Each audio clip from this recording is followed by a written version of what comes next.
Alright guys, welcome back to Valorant News. A massive matchup in the Valorant world went down last night. Sentinels versus 100 Thieves. We've seen it many a time before, and we may well see it many a time again. But this matchup is not necessarily a rivalry as it stands. One team always tends to kick the other one straight out of the server, and lots of reaction from many of the players, especially really from 100T and Boostio, because their next match in the losers bracket to determine which team goes out in very last place will be against Gen.G. With all the trash talk between FNS and Boostio, among others over the last couple of weeks, the loser of that series goes home immediately. Very much intrigued your thoughts in the comments. Hit the like button if you enjoy. Subscribe if you're new as always. I would greatly appreciate it. Just starting with this Joel by the way guy, or Joel BTW guy, managed to get banned for cheating. I thought this is a bit of a storyline really, because you know, certain people that have been around the community for a long time, and all of a sudden maybe the hacks that they had on were getting exposed. Seems like some people have some pretty high-end cheating software that Vanguard will not detect until it does, and then you're banned forever. Let's talk about the other regions though, because boom, we saw them go down 2-1 to T1 yesterday. We saw that. Nongshim, they got the 2-0 dub against Zeta Division here. So yeah, I miss the days, actually, when Zeta Division were like an actual force, because the Japanese scene, the Japanese crowds, so exciting, but unfortunately, you know, Japanese Valorant has just not been in a good spot for some time, and Zeta just keep getting slapped around, unfortunately. They lost 19, or they lost 13-9, and then 13-9 again on their map pick on the Haven. So, yeah, fair play to Nongshim. They advance onwards, and the other series that we've just seen is Global Esports get the win against Team Secret. This, of course, Global Esports have made many a roster change over the last few years, but their decision to get Crystal and certainly Duryon into the team I thought were pretty exciting. And Team Secret, they've been at times a reasonable force in Valorant as well, but not in this series. This was a 2-1. They were on the map, won the Abyss 13-3, but after that, the split went back 13-7, and on the Pearl wasn't a particularly competitive decider. 13-6 in the end. Pappy, Duryon, and the boys absolutely popping off. So Global Esports move on to the second round.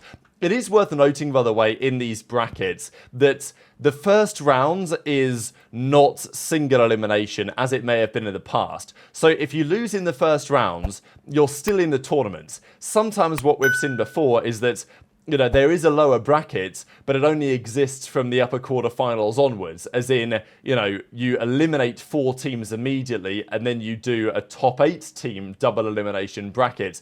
But obviously Riot don't want to do that here, and understandably so, because it would mean that some teams will just be eliminated immediately, only playing one series. But it does mean that the bracket is a bit strange, whereby Team Secret can lose one series and drop down to losers, but yet another team could win a series and then lose and still find themselves coming last place potentially, even though they've won a series, which is strange. But then again, you've got to beat the best to be the best, and if you're trying to make it to the grand finals, you've got to win loads of series in it. So it's a bit of a strange format, but I do think it's probably the best way to do it. And DFM, they're playing RRQ. This game's just got underway. The Abyss currently sits 6-4 in DFM's favour for now. So that game's going on in that region. China as well, they've had some games underway as well. Dragon Ranger Gaming just took a 2-0 win against Tyloo, knocking Tyloo out of the tournament. So, yeah, big result here from DRG. Of course, let's not forget an organisation that Aspas was, I don't know if there was anything serious in this, but you guys remember when Aspas was joining various teams, or was rumoured to be joining Bleed and all that. There was a feeling that there were only some organisations in the world that would be able to actually pay for his salary. Bleed were one, although they actually weren't.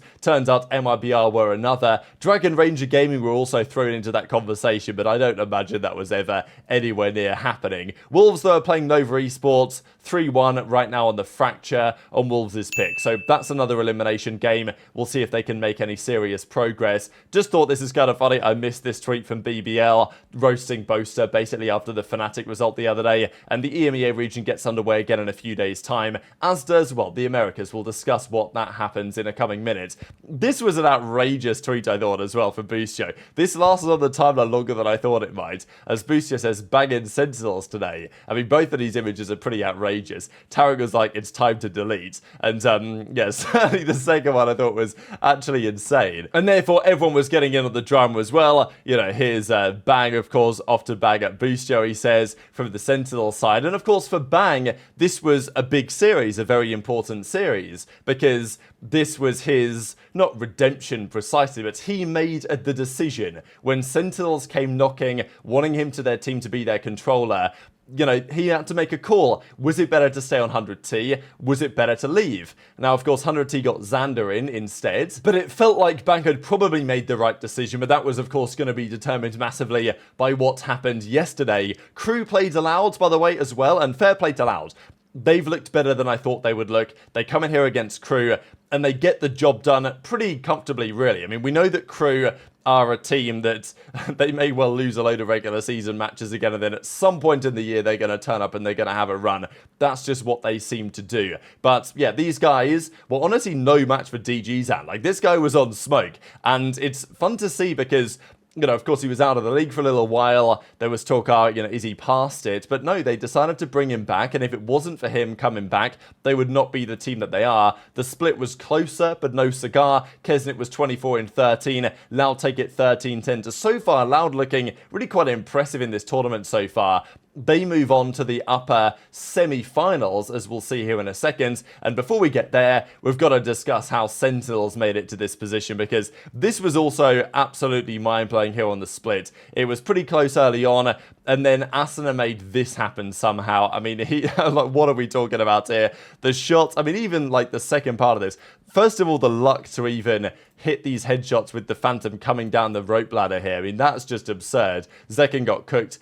And then even at this point, the rope kind of gets in his way, and he still gets the kill on Gen.G. So, yeah, ridiculous moment, ridiculous clutch. This, of course, a map where historically, on the split, Sentinels have been very good. Their defense, their attacking sides, you know, their retakes, all of this stuff, their sight hold has been very strong. But actually, on this map, 100T take it pretty comfortably. But after that, Sentinels came to play. Zekken was standing up. They were, you know, bringing the energy to the table. Gen.G was leading by example, and it ended up being a 2-1 series result. Definitely a fascinating series. Sentinels playing around with a few new ideas here in terms of who is going to run which role on certain maps, what the plan's going to be, and on the split we saw Teho being used to great effect. I will say, Teho, since arriving into the game as an initiator, wow, he is seriously strong, as expected, really, in these, like, post-plant scenarios. The way that his util works, the way that his kit works, man, you get the spike down, Teho is probably going to defend it for you with reasonable effectiveness. At 100T, they went up 4-0 on the game 2 after smashing Sentinels game 1, but then Sentinels brought it back. They won the first half a bind on the defense. They then close it out in the second half as well. And then the Pearl on the decider, this was 39. Again, massive map here from Gen.G, especially on the attacking side. He went 12-4 with the Teho, multiple important moments. And yeah, Xana had a decent map on the other side, but really there was no fighting back from the boys of 100 Thieves. Zekken was on the Yoru this map, Zelsis was on the Vise, Bang, of course, on the Astra, and then Narrate on the Fade. So yeah, Sentinels are playing around with a few ideas in terms of how they structure their roles, and they might have found something that works a little bit better for them, with Narrate, Zelsis being, you know, very versatile. We know what Bang and Zekken are going to do, and then Gen.G on the Perma Teho seems to be a reasonable strategy for him on the Initiator. So, look, Sentinels go down, as Boostio says, I've been a very bad boy, and 100 L's Sentinels go, generational losers. So, look, this matchup historically has not been good for 100T, and it stays that way. Rocket Bullets even pointed this out, that 100T were 12-4 in terms of timeouts, but yet their all-time results are 12-4 in favour of Sentinels. Even if you go back years, back to 2020, when Sentinels and 100T have played matchups, Sentinels have won this series almost every single time, and this time was no exception either. So Sentinels get the win. There was lots of social media reaction to it that I thought was very entertaining. What I'm particularly interested in, though, really is what happens next, because the next games that we are going to see, I mean, again, it's so outrageous. He's even got the rollie on. So outrageous. But the next games that we're going to see in the Americas, from the losers bracket side, are going to be some of these big games, because yes, NRG lost in their very first rounds, but they are now playing none other than 100T in the next round. Bang Zera, Bang was talking about it, 2-1 versus 100T. Looks like I made the right decision. Asuna says, didn't know Snakes could shoot, don't worry, we'll get our revenge. So we'll see whether Sentinels will even let them get their revenge, as in Sentinels may make a run all the way through the winners bracket to a point where they qualify for, you know, Masters Bangkok, and 100T don't even have a chance. But they may well match up again this tournament. It's certainly not impossible. This was good though from Zelsis. Those pictures that of course I've run through over the coming minutes, such as this one. Zelsis reveals that Riot weren't very happy about those, so they had to get rid of them. Guys, John Riot said no pictures of bending people over. 2-1 versus 100T. So the next step though is this one, because Boostio and others have been talking a bit of trash on NRG, saying they're not going to win, they're going to lose out of the kickoff, they're not going to be good enough this season, and all these other things. Boostio even tweeted this before NRG even played their first series against Cloud9 and then lost the first series against Cloud9. Turns out, Boostio said they're going to lose out in the tournament, and Boostio is the man who can do exactly that, if they are capable of doing so.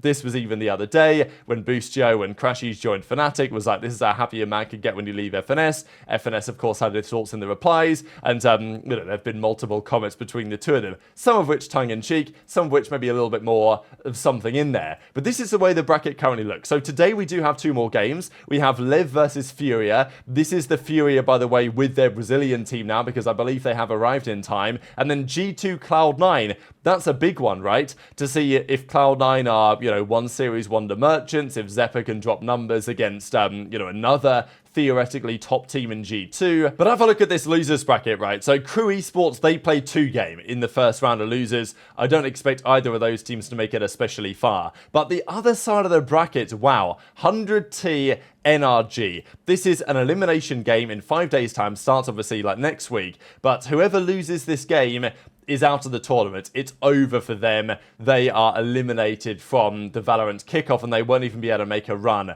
So yeah, the idea, I mean, it's also difficult, right? These guys have practiced for months. They've been grinding for months. They turn up to the kickoff. They play 2 games and their season is like done for another 2 months. It is rough. But that is the way the Valorant format works, and at the end of the day, it rewards winners. If you're a loser, you're going to lose, and you're going to be able to play for a while. NRG are going to be the favourites, I think, for this series. But, man, it is tough to call. And the idea that Boostio gets the opportunity to eliminate NRG, arguably pre-tournament favourites, in the way that he said that he would, man, that is a storyline potentially for the ages. So very much interested in your thoughts on all of this stuff in the comment section below. Hit the like button if you enjoyed. Subscribe if you're new. Take care. And I'll see you next time.